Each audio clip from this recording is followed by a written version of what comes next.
All right, guys, today we are going to learn a little bit more about modeling in 3D with Inventor. We're going to learn about how to bend objects, and this will let us kind of model our butterflies that we made in class, which you'll know actually have kind of a bend to them. They were not just simple, flat 2D objects, and so we're going to start getting into kind of more 3D design. So you can see that this kind of has a couple different axes that it's bent about, and so we will go ahead and start making that. So first things first, we're going to make a new part. File, new part. We're going to change our units to centimeters as always. Units will be centimeters and kilograms. We'll go ahead and hit OK, and then we can get started with our sketches. So we're going to go to our sketch tab, and we're going to sketch out half of our butterfly, and I'm going to give myself some construction lines to kind of help me with this. So I'm going to start out with a construction line that goes about 2 centimeters up, and I'm going to give myself another one that goes about 3 centimeters down. And what I'm doing here is I'm basically giving myself some stuff that I can use to kind of hit the key points that are important for this butterfly shape. So I'm going to make a 1.5 centimeter left construction line. That's going to be kind of where the bottom tip of the wing hits. I'm going to give myself right at the origin another line that goes 1 centimeter to the left. That's going to be useful for kind of part of the body of that thing. And then I'm going to give myself another construction line that comes 1 centimeter over. Oops, let me undo that. 1 centimeter over, 1 centimeter over. It's one of those days, guys. And then another one that comes 1 centimeter down. So these are basically giving me a bunch of points that I'm going to use to create this object. Now, right now, I'm making these because I've already made this object a couple times, and I know these are all going to be useful. But if I was doing this for the first time, I would probably be making things and then putting them in one at a time. It's okay if you don't know what you need ahead of time. This is just to save ourselves some time. So again, we have all of our little construction lines in here. I'm going to make sure that construction mode is toggled off, and I'm going to select my line tool, and I'm going to start with the top edge of my butterfly. I'm going to make it 6 centimeters long. Oh, that's still a construction line, so let's undo that. I want my line tool, and then are we still making construction lines? No, now we are not. So I'm going to go ahead and delete those, and I'm going to go ahead and, again, make my top wing 6 centimeters long. I'm going to come down to the end of this 1.5 centimeter construction line here. That's part of my wing. I'm going to grab another line and start from there, and I'm going to go all the way back up to where I started to make a big triangular thing. So this is part of my shape. Already I can see it starting to take shape. I'm going to make another line from kind of the origin over to where this construction line intersects this diagonal line that I've made. This is going to be part of the body of that construction line. You can see when I get to this point, this little icon changes. It changes from like kind of a line with a red line to it. If I'm not on anything, there's no little icon, and if I'm here, it turns into this little X that's saying I'm going to lock to this intersection point of these two lines. So now I have a horizontal line there. That's basically part of the body of this thing. Now we have a few more features that we need, so I'm going to make another line from the top here, and I want this to end up being perpendicular to this wing here. And again, if I zoom in on here, you'll see a little icon come up when I get near it. If I just pick it somewhere, it's this kind of line, this arrow with a red line that's saying it's locked to this line. It's kind of pinned to that diagonal line, but I want it to be perpendicular to that diagonal line.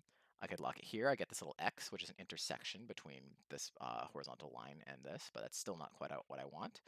And if I float around a little bit, now you can just barely see it, but you can see how it kind of locks there.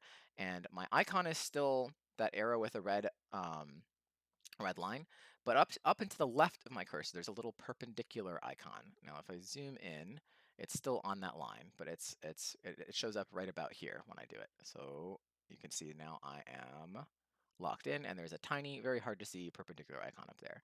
So now when I do that, this line is always going to be perpendicular to that line. So that's part of it. I have much of my shape. I still want another horizontal line here. So I'm going to make another horizontal line at this intersection. You can see again that X come up saying I'm pinned to the line there. And I want to pull over and make it at this intersection as well. So now I have a line there. There's kind of the back fold that's behind this thing.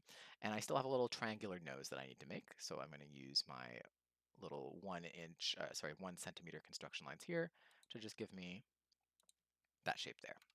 So now I have all this stuff. That's a lot of stuff. Well, let's first off mirror our shape. So we have a whole butterfly. I'm going to go to the mirror tool. I'm going to select all my geometry. I'm too lazy to click it individual. I'll select it all. But now you can see all the things that I've created. I have these 2 horizontal lines that were hiding a little bit. I have this triangular stuff, and I have this whole wing. I'm going to mirror it about any one of these vertical lines on the origin. Hit apply, and done. And now I have my whole butterfly. Awesome. Now I need to turn into a 3D butterfly. So I'm going to go ahead and finish sketch. And you can see more clearly where I have these lines, right? I don't have them here, but I have them here. So let's go ahead and figure out how to do this. So we're going to go to our 3D model tool and extrude. And I'm going to extrude things at different heights so we can continue to see them. So I'm going to start with this triangular feature, which in our origami models is kind of on the top. So I'm going to choose all these chunks, and I'm going to make the extrusion 0.75 centimeters thick because I don't want it to be too thick. And so that's our first extrusion. Then I need to make another extrusion, so we're going to use this plus tool to use the same sketch, so I don't need to redo anything. The next features up are these kind of secondary wings. So I'm going to choose those, and I'm going to make them a little less tall. I'm going to make them at, say, 0.5 centimeters out. So now we have these. So I'm going to go ahead and hit plus again to lock that extrusion in and create another one with the same sketch. And now I'm going to choose this kind of horizontal wing feature. I'm going to make that, say 0.3 centimeters, so it's a little bit behind all of these. And then I've got one more to do. I'm going to hit this plus again, and I'm going to do these back pieces. And I'm going to make those at, about 0.2 centimeters. So now I have part of my butterfly, but it is looking a lot flatter than the one I had before.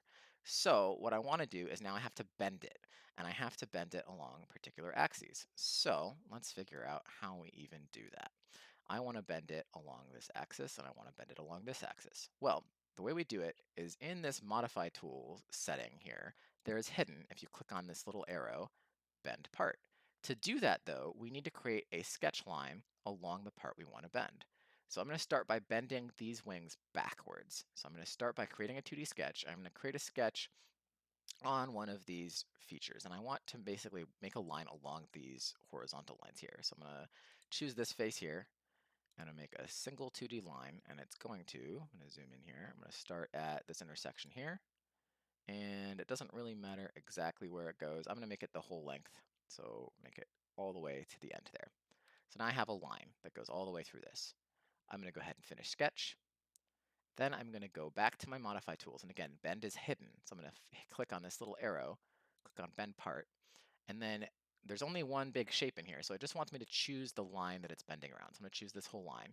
And now it's bending, but I want it to bend the other way. I want it to bend inverted. So you can choose all this stuff here. You can choose the radius of the bend, you can choose the angle of the bend, all this stuff. We'll get to that in a second, but you can click on flip bend direction, and it'll bend away from us, or towards us, or away from us. So I want it bending away from me for now. Now I want my radius to be about 2 centimeters. The radius is basically how tight of a turn it makes. And so if I kind of bring us around, you can see, you can see that. Right now it's bending all the way down. And if one trick for orienting self, you can hold F4, and then if you click and drag in the middle, you'll orbit like normal. If you click and drag around the outside, you can rotate either left to right or up and down. And so you can see that if we do this, it's bending straight down because that bend is a 90-degree angle. So I want to make that bend angle 45 degrees. And so now it's going to look a little bit nicer. It's going to look kind of closer to what we have in our things. So I'm going to go ahead and hit OK. And that gives me a nice little bend. But now I still have one more bend to make because our butterflies are kind of flapping, right? And so I need one more sketch line. I'm going to go ahead and start a 2D sketch. I'm going to start it right here on this top surface here, and I'm going to make a line basically from the kind of top middle straight down to the bottom here, right along this axis. That's the bend line I'm going to use. I'm going to finish my sketch, and again, modify, bend. I'm going to choose my new line that I made. That's going to be my bend line. And then I can kind of, right now it doesn't look like it's doing anything. Now sometimes it'll be, depending on which way you have your bend set, it'll be upset with you. So it has this bend left, bend right option, and this direction option. If nothing's happening, try changing the direction, and it'll change the way it's bending. It's basically right now it's trying to bend against the grain. So click on this, and then you actually have it bending. Now, one other thing is you can have it bend left, so it's bending the left wing up, or it can bend the right wing up, or which is closer to us is bend the sides equally. So I'm going to bend these sides equally. I'm going to keep the same radius, 0.2 centimeters, and the same angle, 45 degrees. Then I hit OK. And now I have my shape. So I'm going to hold F4 and kind of orbit around and figure out how I can view this a little bit better. So, but we can see that now I have all of this going on. And so now I have a little butterfly shape. And because of the way that I did my bends, you'll note that previously these flaps were bending in the same line at the same angle. But now that I've bent the center as well, they're pointing off in their own directions. And so that is how we use the bend tool to get slightly more complex curved geometry in Inventor.